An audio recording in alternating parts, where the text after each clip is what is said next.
Alors, je me fais appeler Z, je suis dessinateur tunisien. J'ai commencé il y a 5 ans à dessiner sur un blog. Ça a commencé un soir par hasard, suite peut-être à une colère, à une indignation sous la dictature de Ben Ali. L'anonymat pour moi à l'époque était nécessaire tout simplement pour pouvoir m'exprimer librement.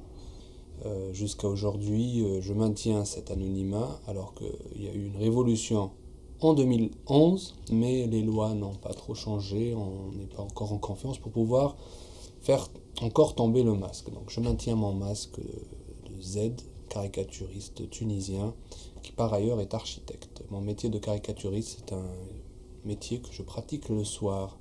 Je ne travaille pour aucun journal, je travaille pour le blog que je tiens.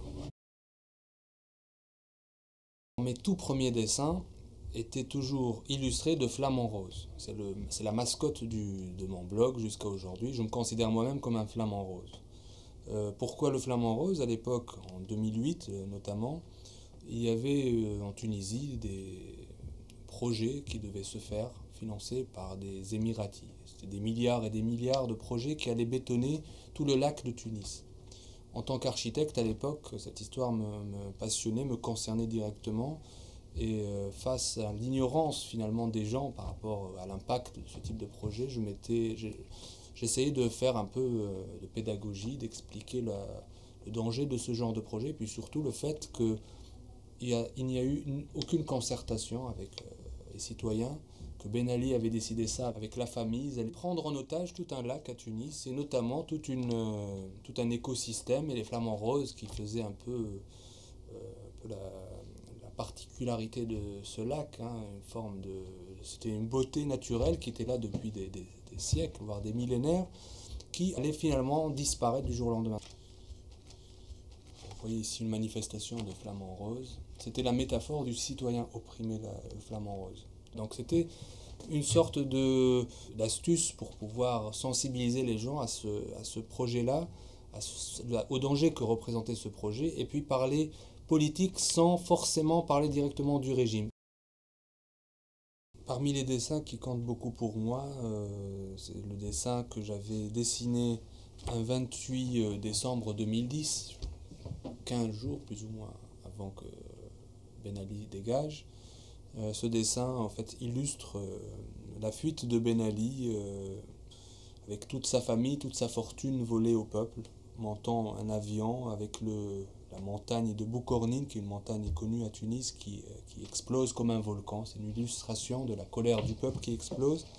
Ce dessin, pourquoi il compte pour moi? Parce qu'il était assez prémonitoire, parce que le scénario de la fuite de Ben Ali a été un peu en quelque sorte une énorme panique collective où il a décidé en 1 heure de dégager, de partir, de quitter le pays, carrément avec peut-être ses coffres forts, et on devait imaginer un scénario de la sorte. Je pense que la révolution de manière générale, ou même ces petits faits, ces détails-là, étaient presque dans notre imaginaire, on les avait tous rêvés ou supposés, tellement on savait que le régime ne tenait plus et qu'il était tellement dans l'improvisation que voilà, je pense que j'avais peut-être par ce dessin essayé de représenter ce que tout le monde au fond de lui rêvait, souhaitait et aurait pu lui-même dessiner. Tout le monde était en symbiose, il y avait une harmonie dans les pensées qui faisait que chaque dessin parlait pour tout le monde.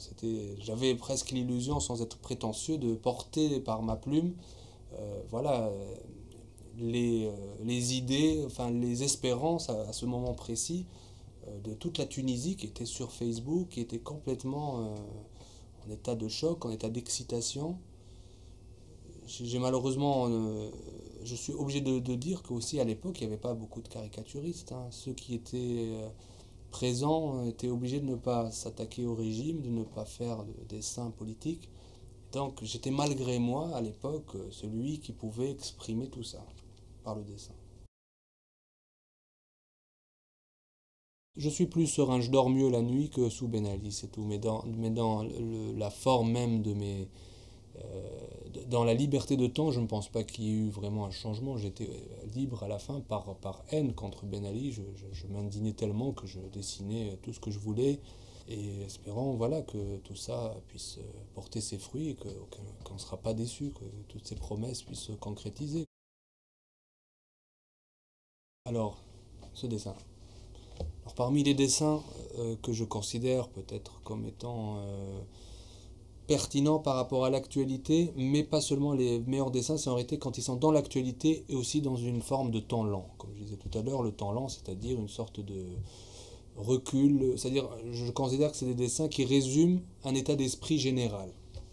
Et celui-là en particulier, qui explique un peu le paradoxe dans lequel on se situe, c'est-à-dire après s'être libéré de Ben Ali, on arrive à une sorte de contre-révolution où le conservatisme, la bigoterie, un peu prend en otage la révolution. Et on nous amène aujourd'hui carrément à devoir blasphémer, devoir s'attaquer aux religieux pour pouvoir nous libérer complètement. Et il y a comme une forme de chantage qui s'opère contre les libres penseurs, que ce soit des artistes, les écrivains, les philosophes, qui un peu en quelque sorte de leur dire si vous franchissez cette barrière-là, finalement vous allez vous disqualifier et du coup voilà, on vous excommunie publiquement et du coup on est en train de paralyser le débat parce qu'il y a cette barrière, ce tabou religieux qui est en train effectivement de bloquer finalement nos aspirations de liberté, tout ce pourquoi on s'était battu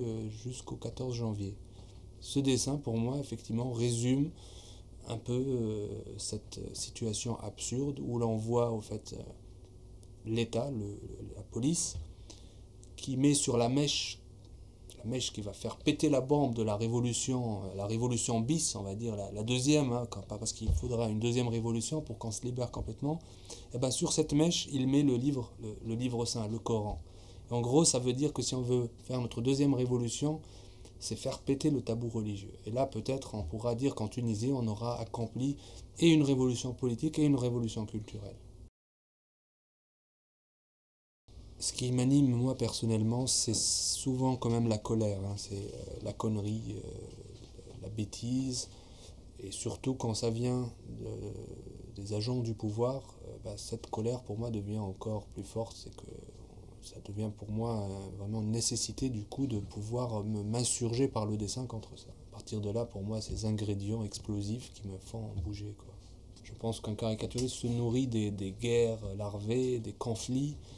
Et le caricaturiste, c'est de tourner en dérision tous ces malheurs humains, finalement. Je ne pense pas qu'un caricaturiste s'épanouirait au paradis. Hein.